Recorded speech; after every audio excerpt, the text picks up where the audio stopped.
None se ubundi imitongero ni iki? Kubera yuko mu isi y'umwuka niho hagena ubuzima bwacu uko bugenda. Wibuke ko isi n'ijuru natwe ubwacu n'ibiri ku isi n'ibiri mu ijuru byose byaremwe n'ijambo. Amagambo rero ni ikintu gikomeye cyane. Imitongero ni amagambo avugwa ku muntu agambiriye kumukururira ibibi, ahubwo atura yuko imitongero yose n'imivumo yose bakuvuzeho bivugurujwe mu izina ry'Umwami Yesu Kristo. Shalom, ndakwifuriza ibihe byiza wowe muvandimwe unteze amatwi muri aka kanya. Uwiteka aguhe umugisha mu izina rya Yesu. Muvandimwe, isi yagushije akaga. Abantu benshi barababaye, barashavuye, bari mu buzima bubagoye, kandi benshi muri bo ntibazi aho bashobora gukura igisubizo. Benshi muri bo ntibazi aho bakura ubatabara. Muvandimwe, abarimbutse benshi nta kindi kibarimbuye, abagowe benshi nta kindi gitumye bagorwa, ni ukubera yuko badafite amakuru ku bijyanye n'isi y'umwuka. Ijambo ry'Imana rivuga ngo abantu banjye barimbutse nta kindi bazize kutagira ubwenge. Ubu bwenge buvugwa nta bundi ni ubwenge bw'ijambo ry'Imana. Ndetse Pawulo yaravuze ngo bene data, ku bijyanye n'impano z'umwuka mwirinde ntimube injiji. Mu by'ukuri iyo ubaye injiji cyangwa iyo ubaye umutamenya mu bijyanye n'iby'umwuka, muri ubu buzima uba inzirakarengane. Mwene data, abantu duhura nabo, abo duturanye, abo dukorana, abo twiganye cyangwa abo twigana, abo tuvukana, yewe n'abo twashakanye, abo bose ntiwibeshye ko baje mu buzima bwacu bagenzwa n'ineza. Hari abari kuri misiyo, hari abari kuri misiyo ya Satani, hari abaje mu buzima bwacu bagambiriye ibindi. Ariko uyu munsi wa none Uwiteka aragira ati tugomba kuba maso, tugashishoza, kuko umurezi wacu Satani azerera mu isi ameze nk'intare ishaka kwiconshomera. Mu by'ukuri ntabwo amagambo yose umuntu akubwiye aba ari amagambo gusa. Bibiliya iravuga ngo ururimi ni isoko y'urupfu kandi ikaba isoko y'ubugingo. Umunyabwenge azakizwa narwo. Hari igihe wibwira yuko amagambo umuntu akubwiye ari amagambo gusa, ahubwo ayo magambo ni imitongero. Ayo magambo ni ibyifuzo biri mu mutima we. Ayo magambo ni ibyifuzo by'abadayimoni. Yesu niwe wabwiye abigishwa be, arababwira ngo ikinjira mu mubiri w'umuntu ntacyo gitwaye. Mu yandi magambo, cya kindi urya, cya kindi unywa, kiriya ntacyo kitwaye, ahubwo ikigize icyo gitwara ni ikiva mu muntu, ni ya magambo. Kubera ko amagambo ava mu mutima w'umuntu mo indani, mu ndiba. Ariko uyu munsi ndagusubiraho umwene data wowe uri kunyumva, kugira ngo imitongero yose yakuvuzweho, amagambo yose yo mu ijambo yakuvuzweho, Uwiteka ayatesha agaciro mu izina rya Yesu.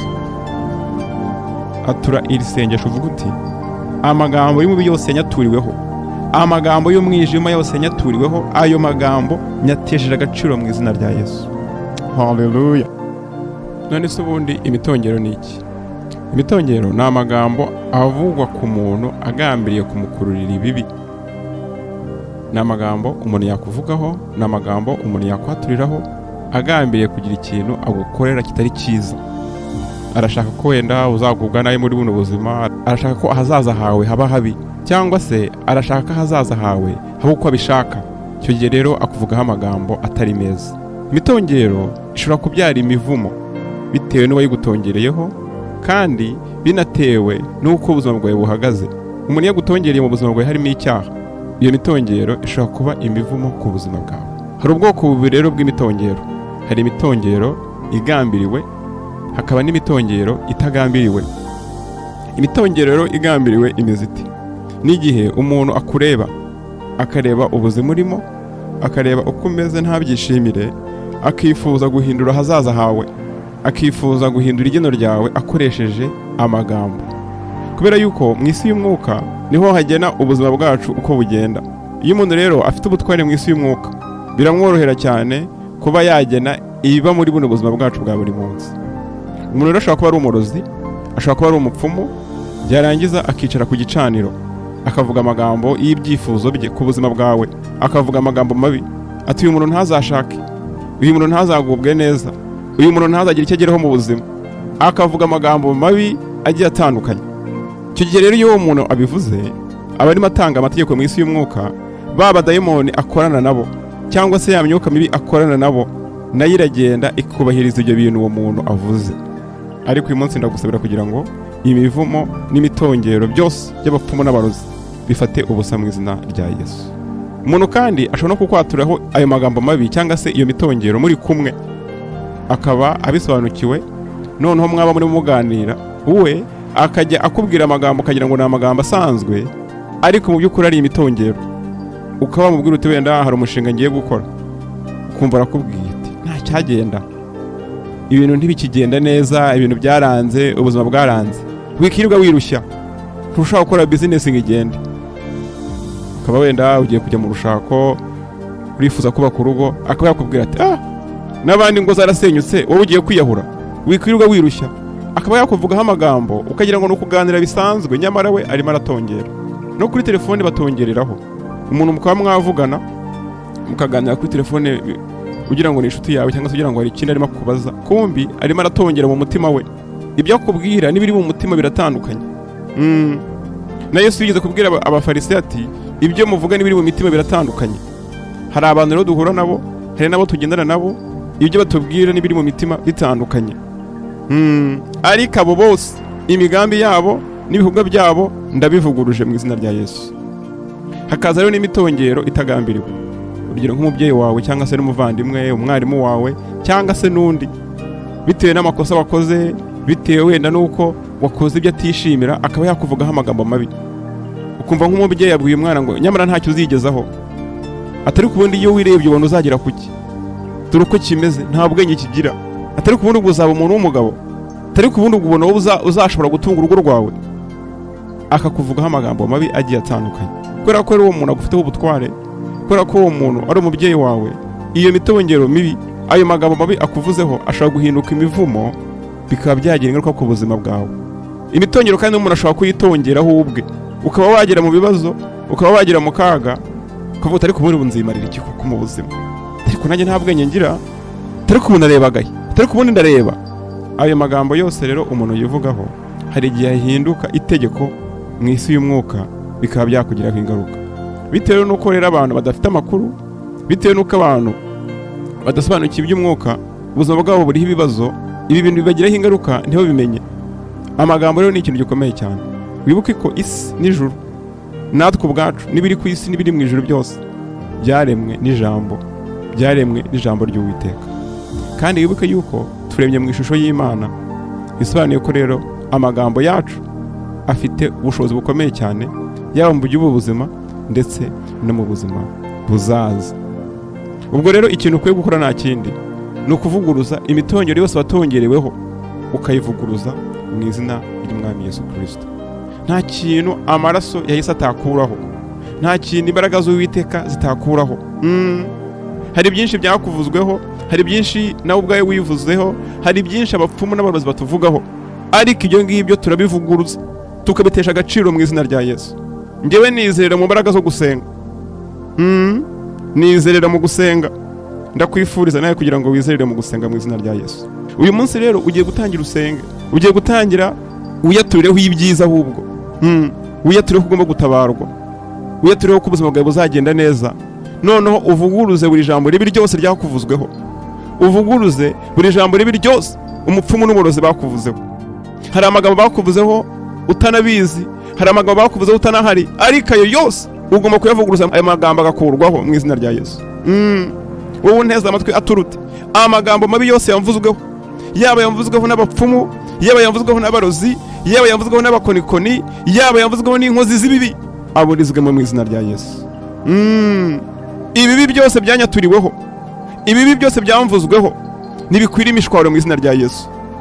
Wewe wicaye ku gicaniro uri kumvuga ibibi, wewe wicaye ku gicaniro uri kwifuriza ubuzima bwanjye kutagubwa neza, wewe wicaye ku gicaniro uhamagara amazina yanjye ungambanira, Uwiteka kuvuguruze imitongero yawe n'ibihamuro yawe bikugarukire mu izina rya Yesu.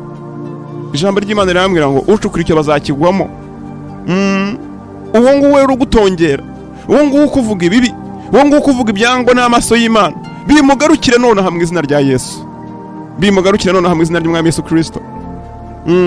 Muvandimwe, hari igihe umuntu agutongera afite ikintu cyawe runaka, afite ifoto yawe, afite imyenda yawe, afite ibintu bigiye bitandukanye. Biramworohera cyane kugutongera ibibi, biramworohera cyane guhindura hazaza hawe, biramworohera cyane gushimuta imigisha yawe. Ariko uyu munsi icyo cyose bashimuse, icyo cyose bajyanye ngo bajye bakigutongereraho, nigitwikwe n'umuriro w'umwijuru, nigitwikwe n'amaraso ya Yesu mu izina ry'Umwami Yesu Kristo. Uwiteka ni ubutabazi bwacu, kandi Uwiteka yatuvuzeho amagambo meza aturema. Nta mpamvu yo kugira ngo umuntu avuguruze icyo Uwiteka yatuvuzeho. Ijambo ry'Imana rirambwira ngo ntarabura urusoro mu nda ya mama Uwiteka yaranze, kandi ntaravuka yari yarantoranije. Mwene data rero ntiwemere yuko umuntu akuvugaho ibibi, ntiwemere ko umuntu ahindura icyo Uwiteka yakuvuzeho, ntiwemere ko umuntu ahindura ahazaza hawe, ahubwo atura yuko imitongero yose n'imivumo yose bakuvuzeho bivugurujwe mu izina ry'Umwami Yesu Kristo. Ntabwo umuntu agutongera kina. Umuntu nagutongera ntuzabyita imikino. Jya mu cyumba cyawe ufunge usenge, winginge Uwiteka kugira ngo avuguruze iyo mitongero yose mu izina rya Yesu. Ndagusengera kugira ngo imitongero yose bagutongereye Uwiteka yitesha agaciro mu izina rya Yesu. Uwagutongereye wese iyo mitongero ndayivuguruje mu izina rya Yesu Kristo. Haleluya. Wewe watongereye abana b'Imana, wewe watongera ubwoko bw'Imana, utongera ibibi, Uwiteka bivuguruze mu izina rya Yesu. Umugabo witwa Balamu nta yindi mbunda yari atunze, nta kindi yari afite, imitongero. Yazamuye ibicaniro agambire gutongera ubwoko bw'Imana kugira ngo abuce intege, kugira ngo yohereze abadayimoni baburimbure. Ariko amahirwe Uwiteka ihagaze ku bana b'Imana, kubera yuko nta bupfumu nta n'uburozi byarangwaga muri Isiraheli. Balamu na Baraki baratongereye bifata ubusa. Uyu munsi rero ndagusengera kugira ngo imitongero ya Balamu na Baraki ku buzima bwawe bifata ubusa mu izina rya Yesu. Ariko Satani yagutongereye agasanga hari icyaha kiri mu buzima bwawe, agasanga mu gisekuru cyawe hari ibitagenda neza, ya mitongero iragufata. Uyu munsi ubuzima bwawe buri mu kaga, ushobora gusanga ari imitongero bagutongereye. Uyu munsi amakuba ari mu buzima bwawe, ushobora gusanga ari imitongero bagutongereye. Ariko ibyo byose Uwiteka bikureho mu izina rya Yesu. Ibyo byose Uwiteka bitesha agaciro mu izina rya Yesu umuvandimwe. Haleluya. Iyi mitongero yose badutongereye, iyi mitongero yose y'inkozi z'ibibi ku buzima bwacu, iyo mitongero yose kurweho mu izina rya Yesu. Iyo mitongero yose irimuke mu izina rya Yesu. Ijambo nakubwira rero ni ijambo ry'Uwiteka riri muri Yesaya 49 umurongo wa 25 n'uwa 26. Haranditse ngo, ariko Uwiteka aravuga ati, abajyanwa ari imbohe n'abakomeye nabo bazakurwayo, kandi iminyago y'abanyamwaga izarekurwa, kuko ari ngiye uzakurwanira n'ukurwanya, kandi nzakiza abana bawe. Umurongo 26. Abaguhata nzabagaburira inyama yo kuri bo, bazasinda yabo maraso nk'usinda vino iryohereye, kandi abantu bose bazamenya ko nge Uwiteka ndi umukiza wawe n'umucunguzi wawe, intwari ya Yakobo. Gutabarwa kurashoboka, kandi abana b'Imana dutabarirwa muri Kristo Yesu. Uwiteka rero akugirire neza kandi agukomeza. Satani nubwo yamanukiye isi, ariko umwami wacu Yesu Kristo ari ku ngoma, kandi bidatinze tugomba kunesha mu izina rya Yesu. Duhaguruke turwanye Satani, kandi nawe azaduhunga. Uyu munsi ndagusabira mwene data kugira ngo Uwiteka abane nawe. Haleluya.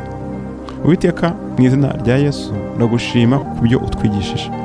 Ndakwinginze ngo uduhumure amaso, ndakwinginze ngo uturinde kuba injiji z'iby'umwuka, kuko tubaye injiji z'iby'umwuka twazaba inzirakarengane muri ubu buzima. Twanze kuba inzirakarengane mu izina rya Yesu, kuko umwami Yesu yaranesheje. Umwami Yesu yabambwe ku musaraba kugira ngo tubaturwe, kugira ngo tubamburwe mu izina rya Yesu. Wowe ufashe bugwate abana b'Imana, ndagutegetse ngo barekure mu izina rya Yesu. Imigambi yawe n'ibihuga byawe biburizwemo mu izina rya Yesu, kuko uri muri Kristo Yesu ahinduka icyaremwe gishya. Dore byose babirangiye, dore byose babivuyeho bihindutse bishya mu izina rya Yesu. Imigambi y'abagambanyi, imigambi y'abakonikoni, imigambi y'inkozi z'ibibi nikurweho mu izina rya Yesu. Abatwaje abana b'Imana igitugu, abo bose batwira imishwaro, abo bose batatane barimbukira ikuzimu mu izina rya Yesu. Imbaraga z'umubi zishaka gufata abana b'Imana bugwate, imbaraga z'umubi zishaka gutoteza abana b'Imana, izo mbaraga z'umubi zirimbuke mu izina rya Yesu. ndabwira Uwiteka Imana yanjye nti niwe bwihisho bwanjye kandi niwe bwugamo bwanjye mu izina rya Yesu. Inkozi z'ibibi zaduteze dutunguye ariko Uwiteka aradutabara. Wewe wafashe abana b'Imana bugwate, ndagutegetse ngo tatana mu izina rya Yesu. Mbaraga z'umubi, mbaraga z'umwijima zitoteza ubugingo bwacu bimbuka mu izina rya Yesu. Wewe imbaraga z'umwijima zifashe bugwate abana b'Imana bimbukira ikuzimu mu izina rya Yesu. Uwiteka dutwikiriza amaraso yawe, Uwiteka uturindire mu bwiza bwawe, mbisabye nizeye mu izina rya Yesu, amen. Wewe muvandimwe utarakira Yesu Kristo, ndakumenyesha ko uri mu manegeka. Wowe utarakira Kristo nk'umwami n'umukiza wawe, ndakwingingira kugira ngo wakire intwari yo mu muryango wa Yuda, kuko nuba ufite Yesu muri wowe nta kizaguhungabanya. Ndakwingingira kwatura iri sengesho. Mwami Yesu, ndakwinginze ngo unyakire nk'umwana wawe. Ndakwinginze ngo mbabarire ibyaha byanjye, mbabarire ibicumuro byanjye, kandi mbabarire gukiranirwa kose. Nkwakire mu mutima wanjye nk'umucunguzi wanjye, nk'umwami wanjye kandi nk'umurengezi wanjye. Ndatura ko wapfiriye ku musaraba ufira ibyaha byanjye, kandi ukazuka ku munsi wa gatatu ukazukana intsinzi. Ndakwingize mwami ngo uture mu mutima wanjye, uture mu bugingo bwanjye, imibereho yanjye n'ubuzima bwanjye biyoborwe nawe. Mbisabye nizeye kandi niringiye mu izina rya Yesu, amen. Mwene data warunteze amatwi, Uwiteka abane nawe kandi aguhe umugisha mu izina rya Yesu, amen.